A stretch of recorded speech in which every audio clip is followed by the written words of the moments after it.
any citizen living in the nation must know the laws of the nation, laws of the land. It is in this context that we will discuss today the three new criminal laws that have come into effect from 1st of July 2024. वो तीन laws कौन कौन से हैं? First, भारतीय न्याय संहिता। Second, भारतीय नागरिक सुरक्षा संहिता। थर्ड, भारतीय साक्ष्य। ये तीन लॉज किन तीन कॉलोनियल लॉज को रिप्लेस करेंगे? First is Indian penal code 1860, criminal procedure code 1973 and Indian evidence act 1872। ये तीन लॉज में हम सारा तो डिस्कस नहीं कर सकते क्योंकि बहुत सारे प्रोविजंस है, बट कुछ इंपॉर्टेंट लॉज जो कि हमारे आपके लाइफ को अफेक्ट करेंगे उनको हम डिस्कस कर सकते हैं। So it is said these three laws will overhaul the criminal justice jurisprudence in the country and which will make criminal laws more relevant to the present days. वो important laws कौन कौन से हैं? First, there is concept of zero FIR in the law.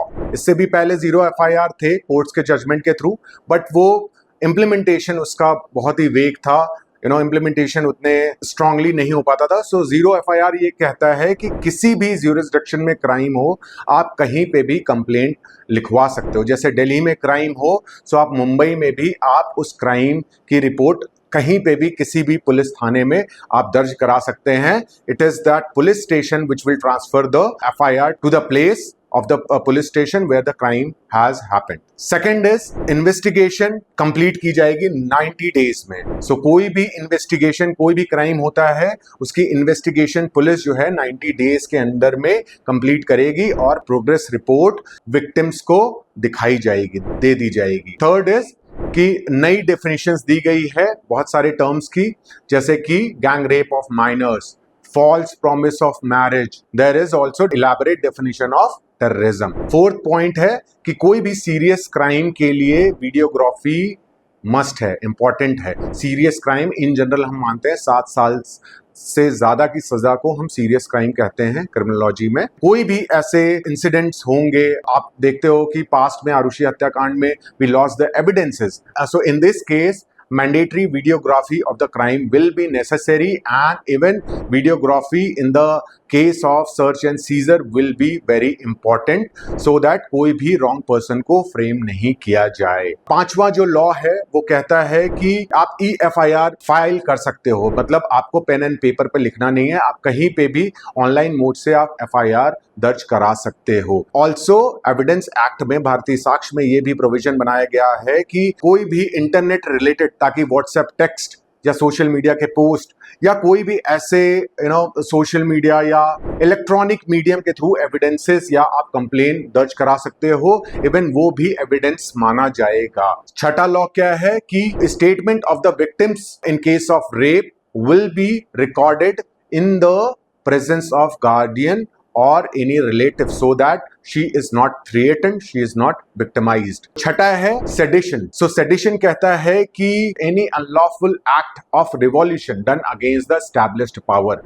इस case में पहले क्या होता था, जो पुराने लॉस थे सेक्शन 124A में, उसमें कोई भी एक affair criticism of the government या कुछ भी आप गवर्नमेंट के खिलाफ आप लिखते थे, उसको भी सेडिशन लॉ, और जो कि बहुत सीरियस क्राइम था, उसको भी सेडिशन लॉ के अंडर में बुक किया जा सकता था। बट अब सेडिशन लॉ को रिपील किया गया है। अब जो लॉ है कि अगर आप कंट्री के सोवरेनिटी, यूनिटी एंड इंटीग्रिटी को अगर आप थ्रेटन करते हो तभी आप बुक किए जाओगे। सातवां लॉ कहता है कि forensic investigation will be mandatory. कोई भी सीरियस क्राइम में फॉरेंसिक टीम जाएगी, प्रॉपर एविडेंस को कलेक्ट करेगी, फॉरेंसिक जांच के लिए उस क्राइम सीन्स को इन्वेस्टिगेट करेगी एंड देन उसकी फर्दर इन्वेस्टिगेशन होगी।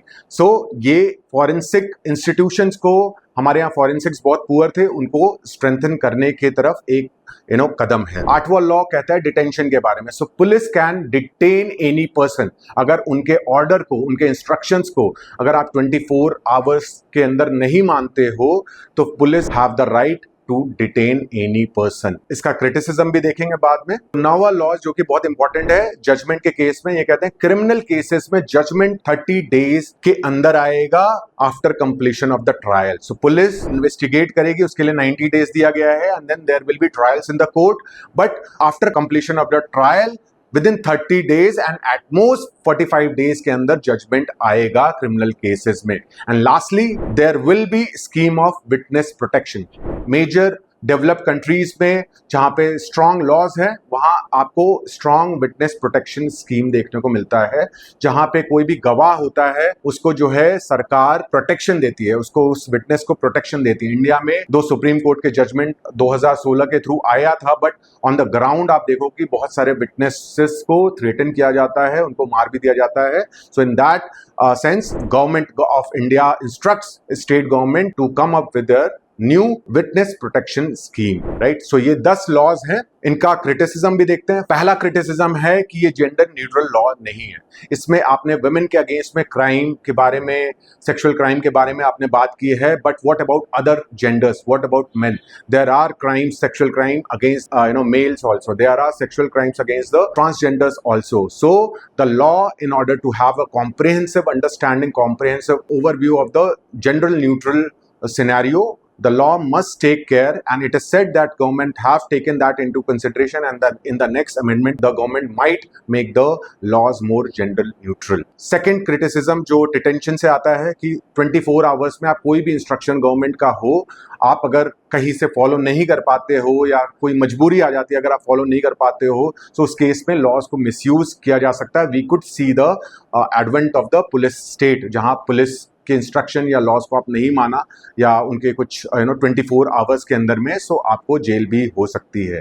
Third, forensic investigation serious crime में आपने मैंडेटरी बनाया है, but do we have the enough of infrastructure? So हमारे इंडिया में पुलिस जो है स्टेट सब्जेक्ट्स में आता है, सो क्या हमारे पास स्ट्रॉन्ग फॉरेंसिक लैबोरेटरीज हैं, क्या स्ट्रॉन्ग फॉरेंसिक इंस्टीट्यूशंस हैं, क्या पुलिस को या फॉरेंसिक टीम उतनी ट्रेंड है? इस केस में गवर्नमेंट ने शायद 4 या 5 साल का टाइम भी दिया है 2029 तक, जिसमें state have to come up with the strong forensic laboratories, right. Third criticism is कि जजमेंट का टाइमलाइन दिया गया है 30 डेज में जजमेंट। अब आप देखो कि हमारा जो जुडिशियल सिस्टम है, there is huge pendency of cases, more than 3.3 crores of cases is pending in our judiciary. So उस केस में क्या 30 days and at most 45 days में क्या क्रिमिनल केसेस में जजमेंट्स आ पाएंगे?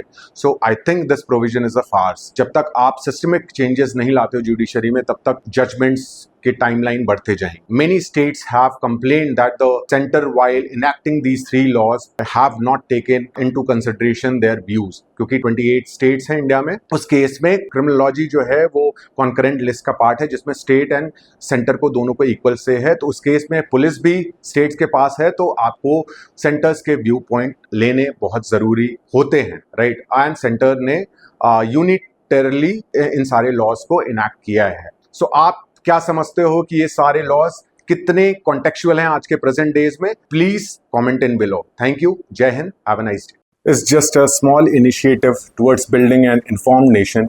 I want all of your support in full measures. What you can do is support me by hitting the like button, subscribe for the latest update, and share it with your family and friends.